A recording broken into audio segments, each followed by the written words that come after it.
Hello tout le monde, je vous retrouve aujourd'hui dans une nouvelle vidéo dans laquelle je viens vous parler de mes dernières lectures. Donc il s'agit donc d'un point lecture, j'ai pas mal de choses comme d'habitude à vous présenter. Si vous remarquez un changement au niveau de la sonorité, au niveau de l'image et de la lumière, c'est normal. J'ai changé d'éclairage, je sais toujours pas comment les mettre de manière assez le mieux possible. J'ai essayé plein de combinaisons, je ne suis toujours pas satisfaite. J'ai changé aussi, puisque je filme avec mon appareil photo, j'ai voulu faire un test, donc on va voir juste pour cette vidéo si mon appareil photo convient mieux que ma caméra. N'hésitez pas à me dire ce que vous en pensez. Et moi je verrai ça au montage. Je vais commencer par un livre que j'ai lu au mois de février. C'est un livre que j'ai beaucoup aimé. Je l'ai lu dans le cadre du PLIB 2019. J'ai lu ce roman un des derniers jours où on pouvait voter en fait pour le PLIB 2019. Et je me suis dit, allez Isabelle, lis-le, tu vas peut-être l'apprécier. Et j'ai bien fait en fait puisque j'ai voté pour ce livre. Il s'agit de 10 jours... Ok, cette fille est folle. Il s'agit de 10 jours avant la fin du monde de Manon Fargeton. C'est un roman publié chez Gallimard Jeunesse. Quand j'ai commencé le roman, je me suis demandé mais pourquoi? Qu'est-ce qu'il vient faire en jeunesse? Est-ce parce que le style est très simple qu'il est en jeunesse? Parce que les protagonistes, la plupart des protagonistes sont des adultes en fait. Voilà, je me suis demandé pourquoi est-ce que c'était en jeunesse, mais bon, c'est pas grave, il n'y a pas des choses choquantes pour les jeunes.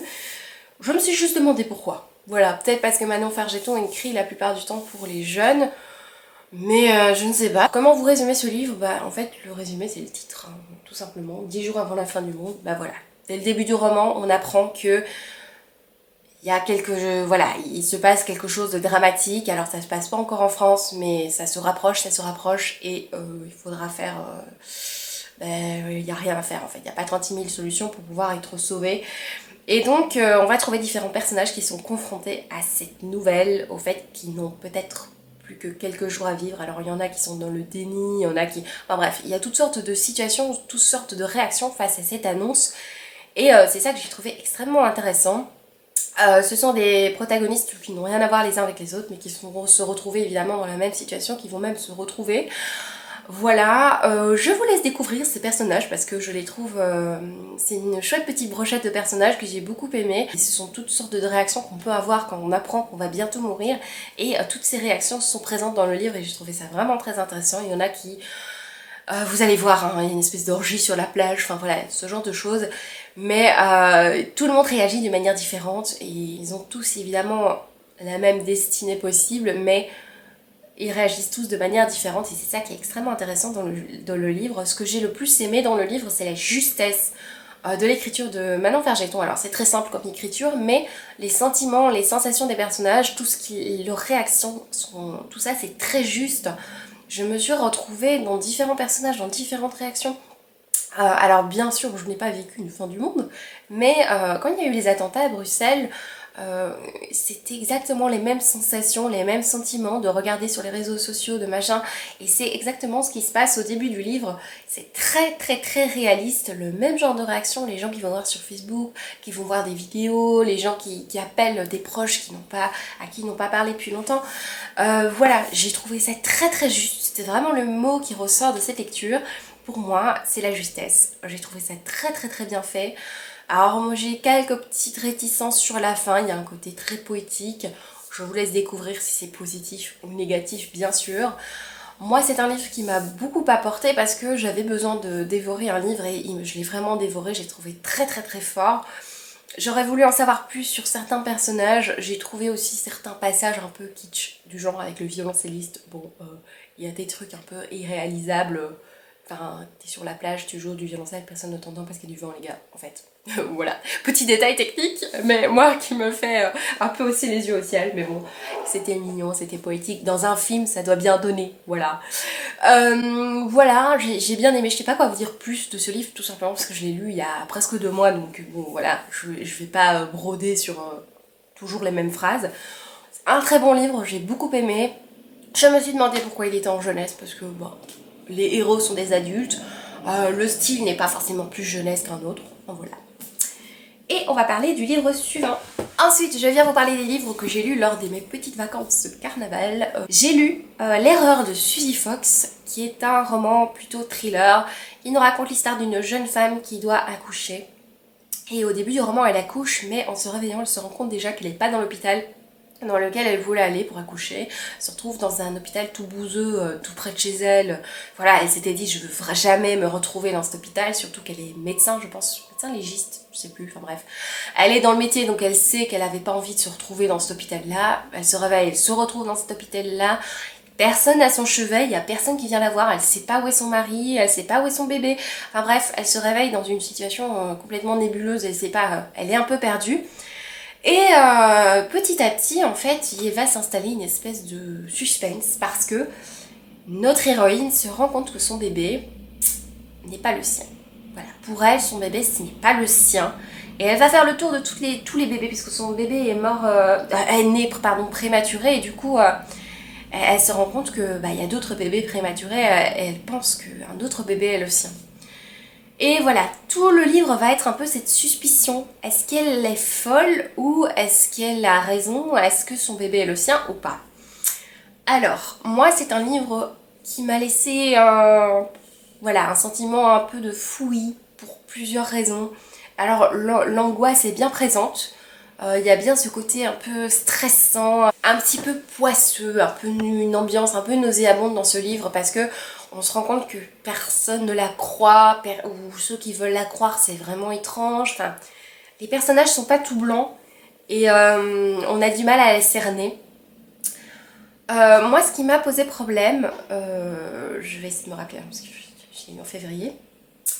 Alors moi il y a plusieurs choses qui m'ont dérangée, je trouve qu'il y avait beaucoup de longueur et de répétition parce qu'au final c'est vrai que c'est un livre d'ambiance parce qu'il se passe pas grand chose dans la lecture, mais je trouve que c'est un peu redondant, un peu répétitif pour dire la même chose, surtout que on est dans une situation où tout le monde doute de l'héroïne, tout le monde doute, que ce soit son mari, toutes les personnes, voilà, les infirmiers, tout ça, tout le monde doute d'elle, et cette sensation est très stressante et je l'avais déjà lu dans un livre assez peu de temps avant, dans Copycat. Je vous ai parlé de Copycat dans une autre vidéo, c'était aussi un livre où tout le monde doutait de l'héroïne. Et moi c'est quelque chose qui me plaît de temps en temps, mais c'était trop proche, le livre était trop proche de l'autre et c'était de nouveau la même sensation. Et en fait, on se rend compte qu'il n'y a pas 36 000 solutions pour cette lecture. Tu te dis, bon soit elle est folle, soit machin, soit il se passe ça. Au final, t'as peut-être 8 solutions possibles. Je vous dis pas, bien sûr, si c'était une de ces 8 solutions. Je dis ça au hasard. Mais c'est vrai qu'il n'y a pas 36 000 solutions possibles. Je trouve que les personnages sont pas très crédibles. Le personnage du mari, voilà, je le trouve pas très crédible. J'ai trouvé l'écriture, c'était un petit peu fouillis en fait dans le livre. Je vous avoue, j'ai pas pris de notes pour une fois pour cette vidéo, je n'ai pas pris de notes. Mais c'était pas vraiment le livre le plus... J'avais envie de le terminer, en fait c'est ça, j'avais envie de le terminer pour m'en être débarrassée. J'étais arrivée à la moitié, je me suis dit mais en fait j'aime bien mais sans plus, ça m'agace, c'est redondant. Du coup j'ai lu pour le terminer. La fin est bien, je trouve qu'il y a un petit message optimiste sur la toute fin. Je vous dis pas la fin du livre, hein, c'est vraiment le petit message de la toute fin que je trouve sympa. Mais voilà, ce ne sera pas une lecture qui me restera longtemps dans la mémoire. Voilà pour l'erreur de Suzy Fox. Je sais pas trop quoi vous dire de plus. À nouveau, le temps a passé et bien sûr, j'ai un petit peu oublié des choses. Ensuite, je viens vous parler de livres un peu graphiques. Alors, juste 3 bandes dessinées que j'ai lues. Je passe vite dessus parce que j'ai jamais grand chose à dire sur des bandes dessinées. La première que j'ai lue dont je voulais vous parler, il s'agit de Dans les yeux de Lia de Carbone et Kuna, enquête de vérité publiée chez Dupuis. Alors il s'agit d'un livre qui est... Voilà, je l'avais reçu comme ça, je ne savais pas que c'était pas la version définitive et je trouvais ça chouette d'avoir un album en fait mou. C'est bizarre de dire ça comme ça mais c'est vrai. Je trouvais ça chouette parce que c'est pratique, c'est pas lourd, on peut le transporter facilement. Voilà, alors de quoi ça parle ?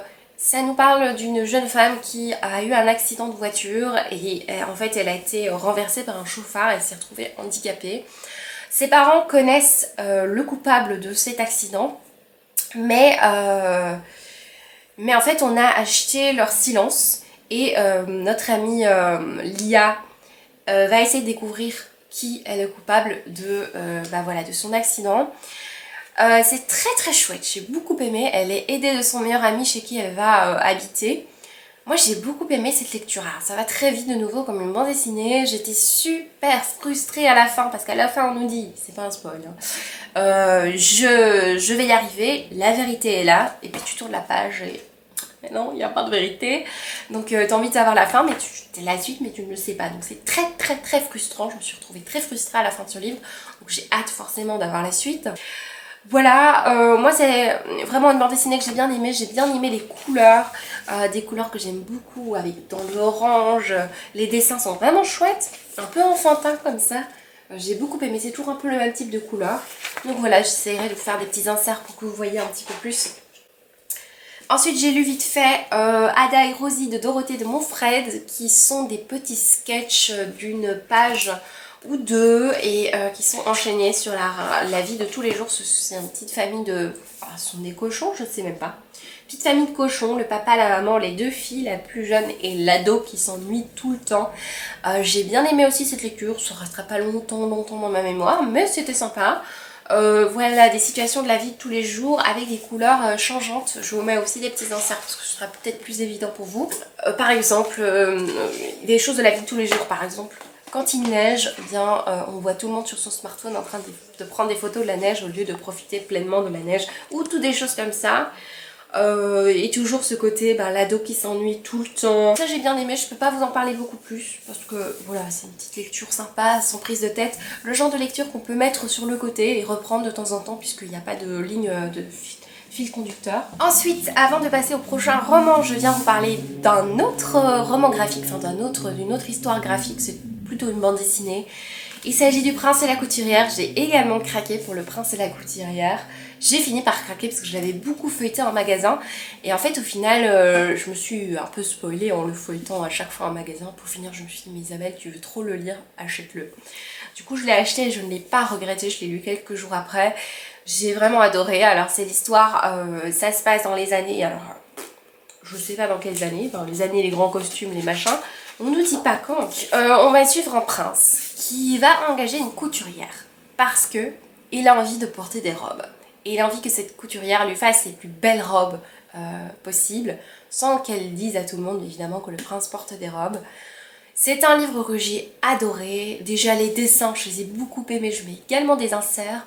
J'ai beaucoup aimé les dessins. J'ai beaucoup aimé les personnages. J'ai toujours beaucoup aimé la tolérance qui se dégage de ce roman, de cette histoire. Beaucoup de choses qui m'ont plu dans cette histoire. Bien sûr, j'aurais voulu passer beaucoup plus de temps avec ces personnages. J'ai adoré la fin. J'ai adoré les réactions de certains personnages qui m'ont surprise. Je sais pas quoi vous dire plus. Parce que, à nouveau, une histoire graphique, je peux pas non plus tergiverser pendant 3 heures. Je sais pas parler pendant 3 heures de tout ça.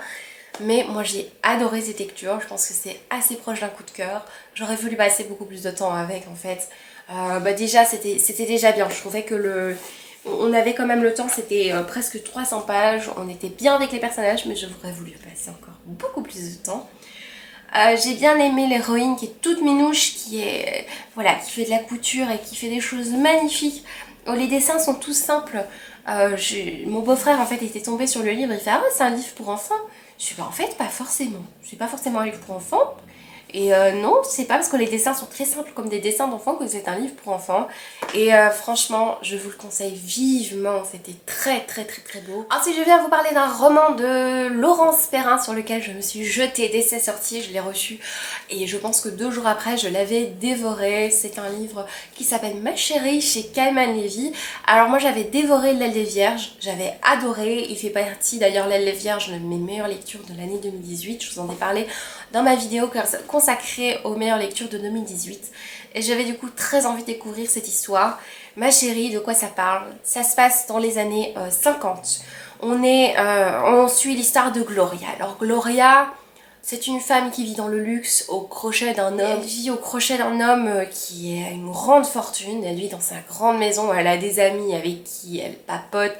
Pas des amies très, très fortes, mais des amies, voilà, des filles avec qui elle papote, avec qui elle passe le temps. Voilà, elle est dans sa belle maison, et un jour, en fait, eh bien, cette jeune femme qui a été Miss Floride se retrouve à la rue parce que son mari est enfermé, je ne sais même pas si son mari est enfermé en prison. je vous laisse découvrir pourquoi. Et elle se retrouve voilà, sans rien, la maison elle peut plus vivre dedans. Et elle part et elle décide de rentrer chez elle, chez ses parents. Elle va retourner chez eux, ils ne la reconnaissent pas parce qu'elle est blonde, parce qu'elle a changé, parce que voilà, elle a des habitudes de riche et ses parents sont pas forcément riches, ils vivent à la campagne. C'est un autre monde, un autre milieu, elle va se retrouver un petit peu avec ce côté lutte des classes, mais aussi sur le chemin de retour, elle va prendre le bus et dans ce bus, elle va rencontrer un homme noir et dans les années 50, un homme noir qui s'assied à côté d'une femme blanche, c'est très mal vu.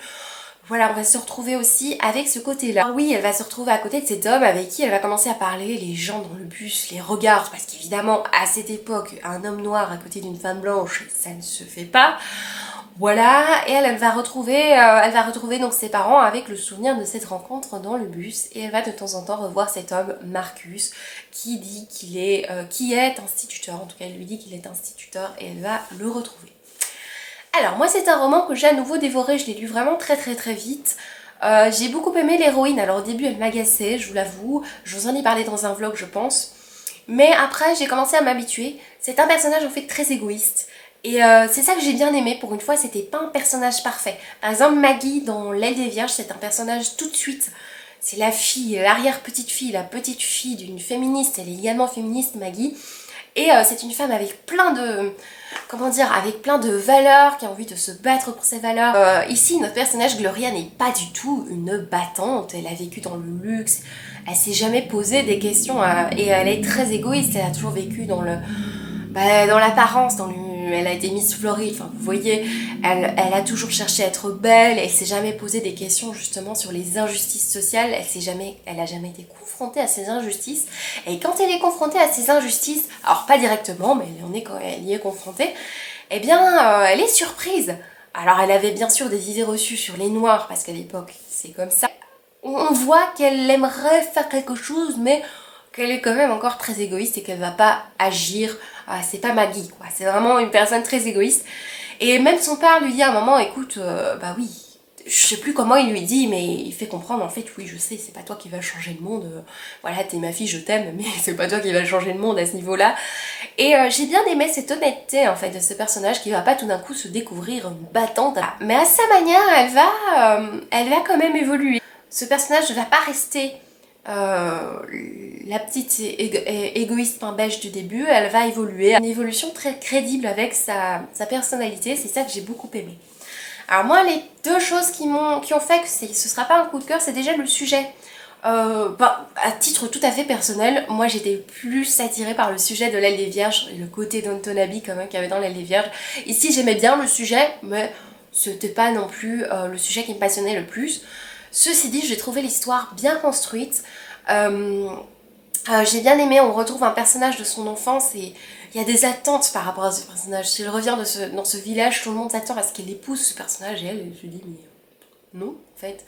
Elle retrouve aussi un personnage de son adolescence qu'il a considéré très mal, qu'il a traité très mal quand elle était plus jeune, et on va voir un petit peu cette relation entre ces deux jeunes femmes.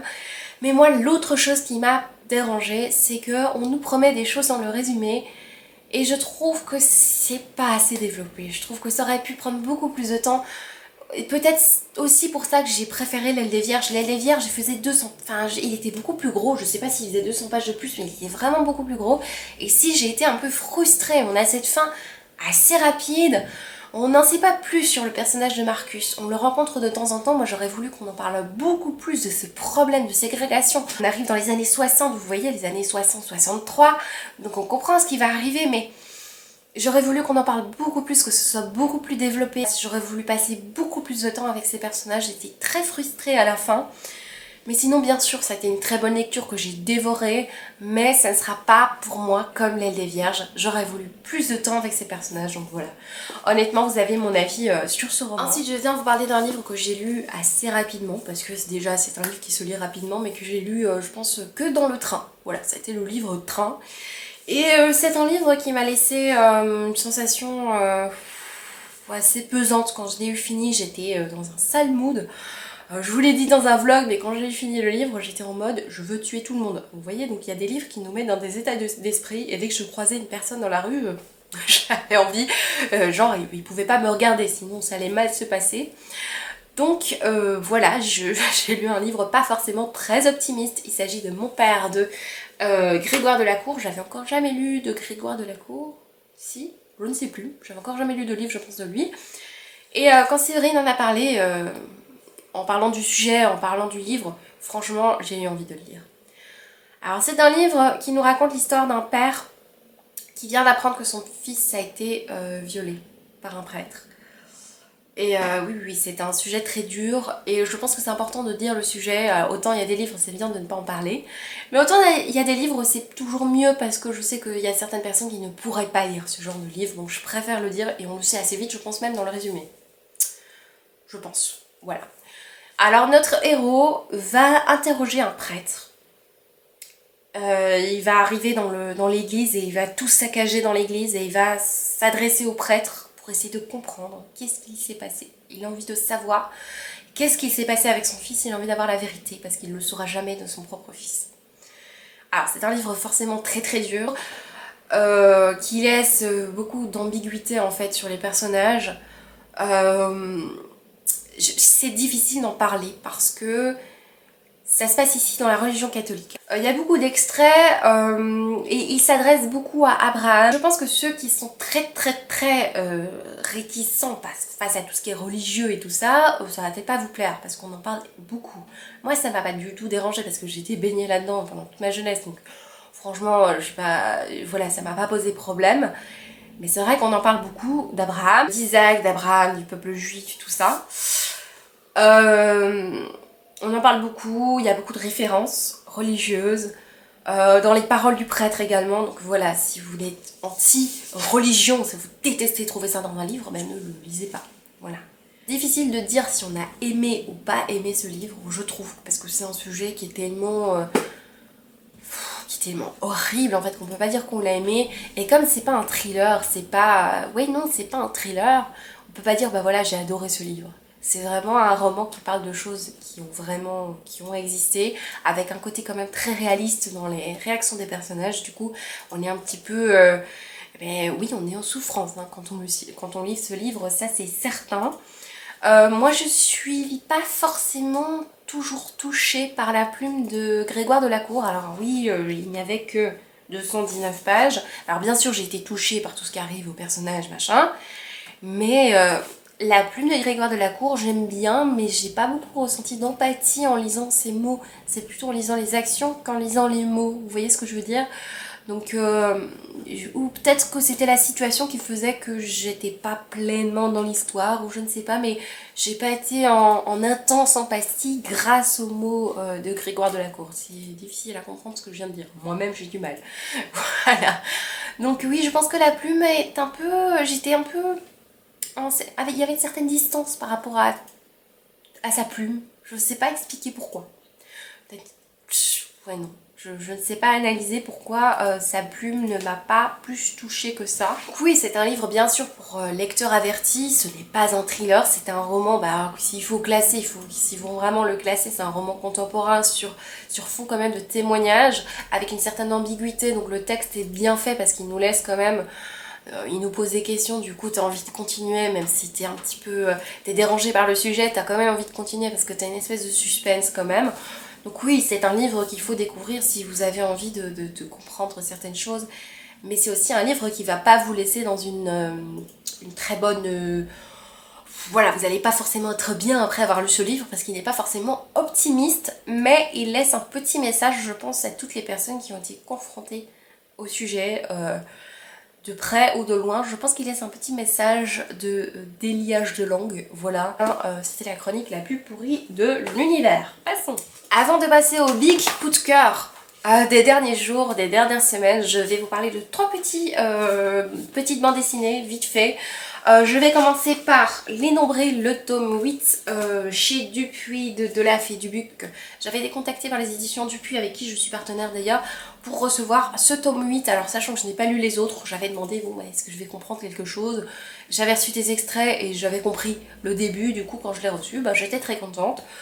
De quoi ça parle? Ça parle de jeunes filles qui sont très nombrilistes et qui... il y en a une qui fonde un groupe de rock. Alors évidemment c'est le tome 8, donc peut-être que dans le tome 1 ça n'a rien à voir, donc je ne sais pas. En tout cas c'est beaucoup de filles très superficielles, donc on joue avec beaucoup d'humour sur ça, sur ces personnages superficiels. Et je vous avoue que je n'ai absolument pas accroché à l'humour de cette bande dessinée, je n'ai vraiment pas accroché.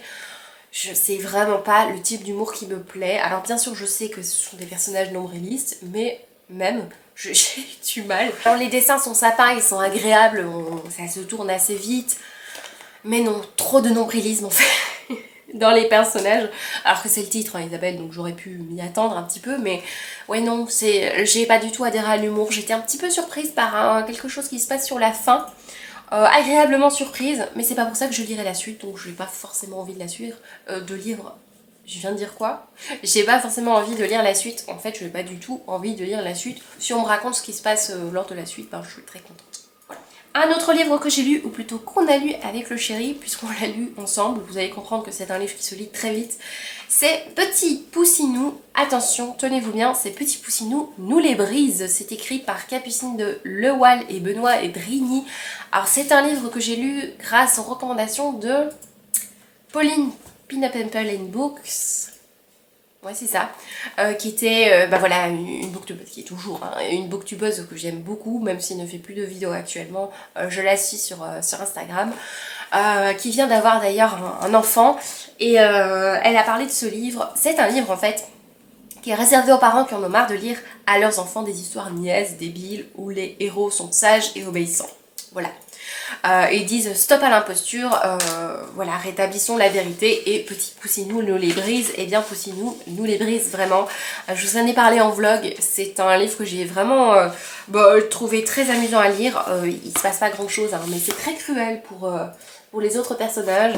Alors on a Petit Poussinou, je vous laisse découvrir parce qu'il n'y a pas besoin d'aller très très loin. Petit Poussinou fait son bâtard au bac à sable, il pousse sa sœur, il n'est pas très sympa avec sa sœur, hein, le Poussinou, ça c'est clair. Petit Poussinou redécore les toilettes. Moi je vous avoue que je suis pas du tout humour pipi caca, c'est pas trop mon truc hein. Donc ça j'ai pas trop... Voilà, ça m'a pas fait rire. Un Petit Poussinou pisse à l'arrêt de mamie. Voilà, je vais me faire censurer par YouTube, mais c'est pas grave. Quoi d'autre? Petit Poussinou noie son petit chat. Merci Petit Poussinou. Et à la fin, on a une liste d'histoires potentielles sur Petit Poussinou. Alors je ne sais pas s'ils existent vraiment, mais c'est Petit Poussinou préfère crever que dire bonjour. Petit Poussinou dessine comme une merde. Petit Poussinou brise la carrière de sa mère. Petit Poussinou est sage mais c'est chelou. Petit Poussinou réduit à néant la libido de maman. Et ce qui était drôle, c'était Petit Poussinou a une nouvelle maîtresse et son papa aussi.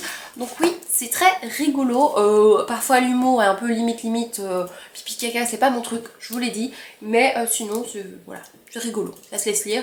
Surtout si comme moi vous passez beaucoup de temps avec des enfants, ça fait du bien de lire ce genre de choses. Voilà. Alors, et la dernière bande dessinée avant de passer à mon giga méga coup de cœur, c'est Rose, le tome 3, vu que je vous avais déjà parlé du tome 1 et 2.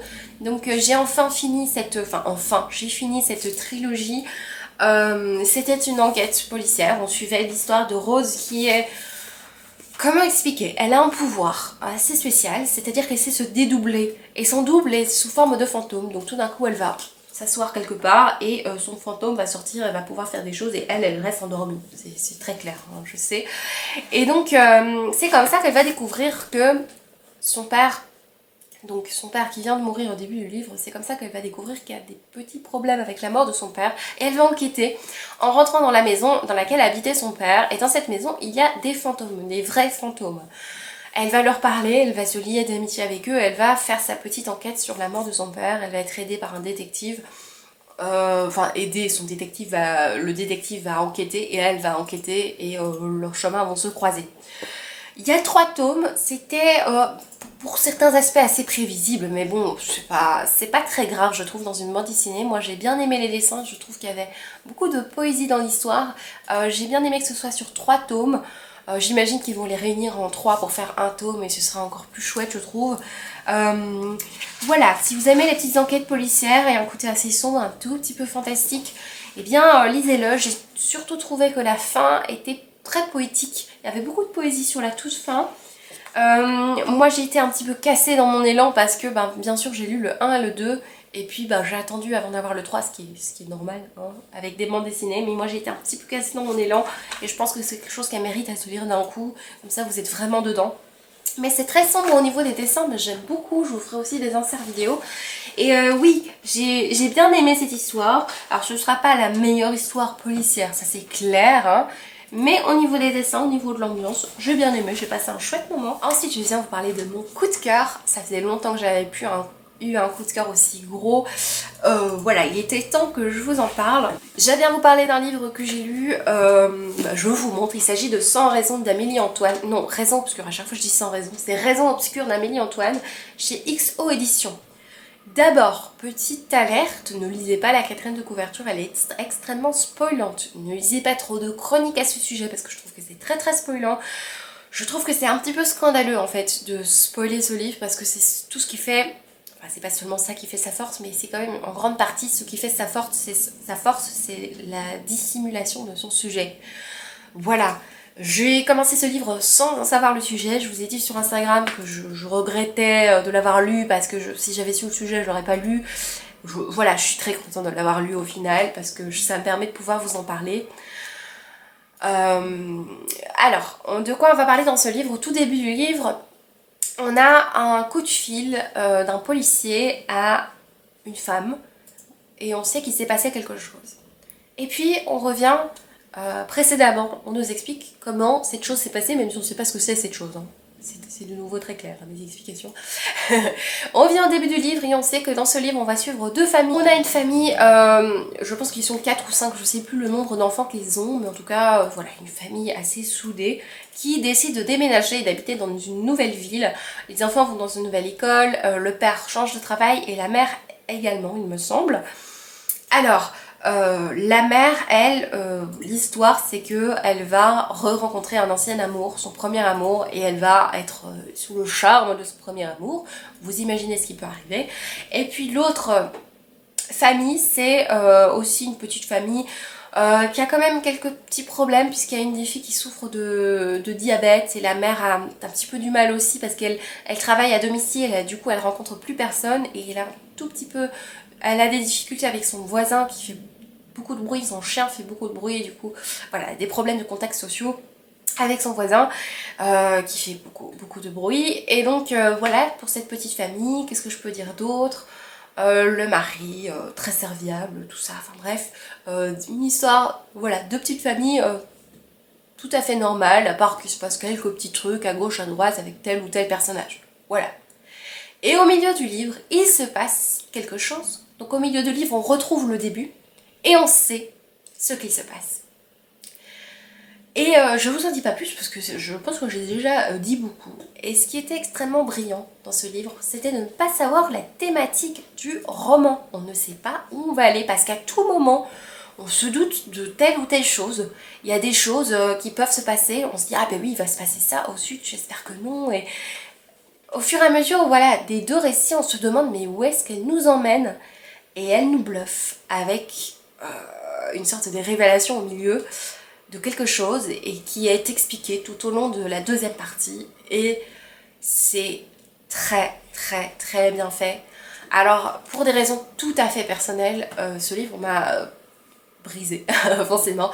Quand j'ai découvert le sujet, ça m'a vraiment très fort touchée parce que c'est un sujet qui m'est très familier et voilà, c'était ça le souci quand je vous en ai parlé sur Instagram, tout ça, c'est que c'est un sujet qui m'est très personnel. Comme je raconte pas ma vie sur les réseaux sociaux, vous n'êtes pas au courant, donc tant mieux, hein, vous n'êtes pas spoilés. Mais voilà, c'est le sujet qui a été très dur à lire pour moi, c'était vraiment pénible. En fait, j'ai trouvé ce roman génial. Vraiment, je n'ai pas peur d'utiliser le mot génial parce que je trouve que c'est très important d'en parler. Alors si vous n'aimez pas les thrillers, je vous conseille quand même de le lire parce que c'est très important de lire un livre sur ce sujet. Et évidemment, je peux pas vous dire quel est ce sujet, mais bon bref. Ça reste un thriller, c'est ça qui est bien fait, c'est que c'est un sujet très réaliste qui peut arriver. Et donc, c'est servi avec une histoire, au départ assez basique, mais avec une espèce de suspense à le temps, on se demande mais qu'est-ce qui va se passer? Qu'est-ce qui va se passer? Et c'est ça qui est très bien fait, c'est qu'on ne sait pas. Et c'est ça qui est très très important dans l'histoire. Je peux pas vous en parler encore pendant 3 heures parce que j'ai trop peur de vous dire des choses, mais lisez-le, franchement. Pour moi ça a été une véritable claque, ça a été, bah voilà, tous les, tous les synonymes, le uppercut, le machin, enfin bref. Ça a été une excellente lecture, c'était pour moi une lecture très très très marquante qui m'a laissé dans une jolie panne de lecture, mon dieu. Je me suis retrouvée dans une situation, donc je vais clôturer ce livre. Voilà, gros coup de cœur, gros coup de cœur qui m'a laminé, enfin bref, tous les mots, les synonymes pour vous dire qu'il m'a complètement chamboulé. Donc je le mets de côté et parlons de cette petite patte de lecture avant de vous parler des livres suivants. Oui, quand un livre vous bouleverse comme ça, je pense que c'est ça qui a fait que je n'arrivais plus à lire. Alors j'ai commencé des livres que j'avais très envie de lire depuis longtemps et rien n'y faisait, je n'y arrivais pas, je n'arrivais à rien lire. Je ne sais pas pourquoi, enfin si je sais pourquoi, je pense que c'est vraiment ce livre.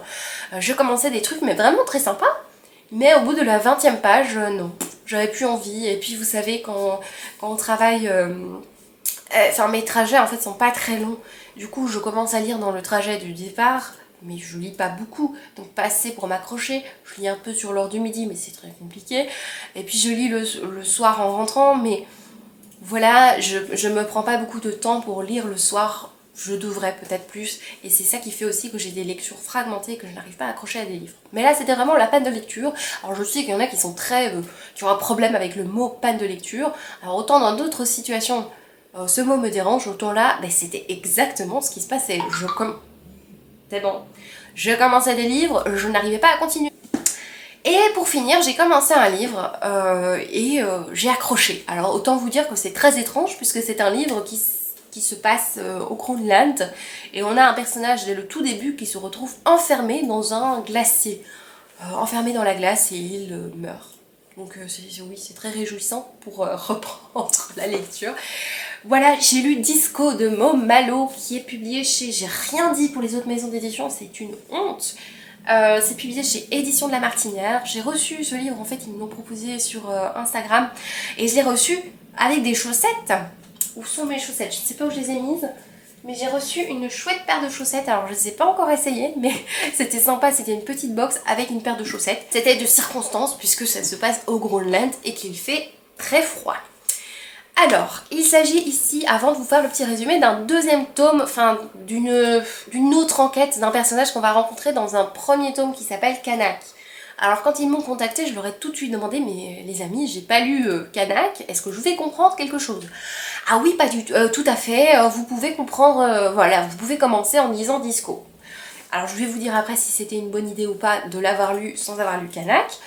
De quoi on va parler? On va parler d'un inspecteur, Kanak, qui se retrouve dans une enquête, ben voilà, l'enquête de ce pays qui se retrouve coincé dans un glacier. Donc dès le début, on comprend qu'il est coincé, qu'il ne sait pas sortir, qu'il est dans un... Je sais plus comment on appelle ça. Dans un iceberg en fait. Ouais.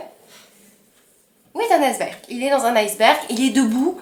Et il essaye de survivre mais il n'y arrive pas et forcément il meurt. Hein. Et notre héros Kanak va enquêter. Alors il est suivi par son collègue Apu. Ne me demandez pas de dire son nom en entier, je n'ai pas retenu. Apu qui est un bon vivant comme ça, un chouette type, bonne patte, super sympa. Et voilà, il fait sa petite enquête et on sent qu'il y a des trucs très personnels avec ce personnage. Par exemple sa mère, il appelle souvent sa mère qui était une flic très connue. On parle de temps en temps de son père qui est écrivain. Il y a des gens dans sa famille, enfin voilà. Je vous en dis pas plus en fait parce que si vous n'avez pas lu le 1, je pense que ça peut quand même vous spoiler sur la fin du 1. Donc je vous en dis pas plus au niveau familial.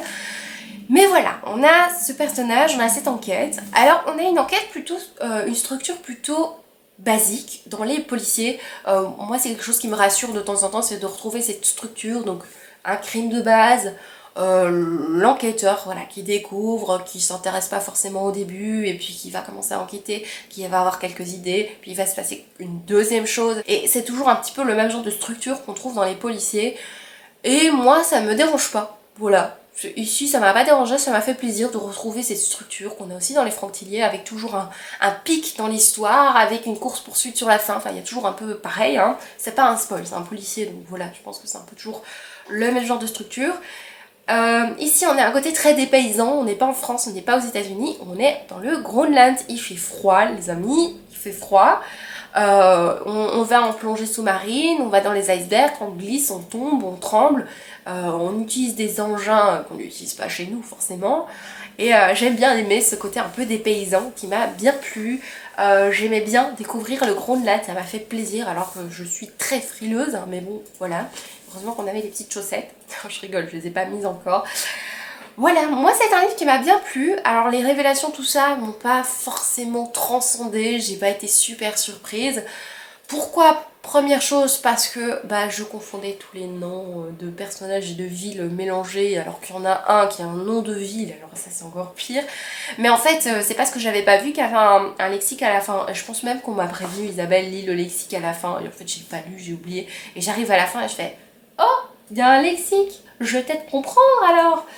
Et oui, bien sûr, il y a moyen de comprendre sans le lexique, mais il y a certains personnages que je confondais, je me dis, oh, c'est qui encore ce type-là? Mais tout est expliqué à la fin, donc je suis vraiment bête à ce niveau-là. Et deuxième chose, moi, ce qui a fait que ce sera pas le livre de l'année pour moi, c'est que bah c'est ma faute, enfin ma faute non, je ne sais pas, je n'ai pas lu le 1. Et je pense vraiment que tout ce qui arrive au personnage, tout ce qui arrive dans l'histoire me toucherait, m'aurait beaucoup plus touché si j'avais lu le tome 1. J'aurais mieux compris certaines choses. Du coup là en fait en ayant lu ce livre, j'ai été quand même spoilée de certaines choses dans le tome 1 parce qu'on parle beaucoup de certains éléments. Je suis sûre qu'ils sont dans ce tome 1, dans ce canac. Voilà, ça me...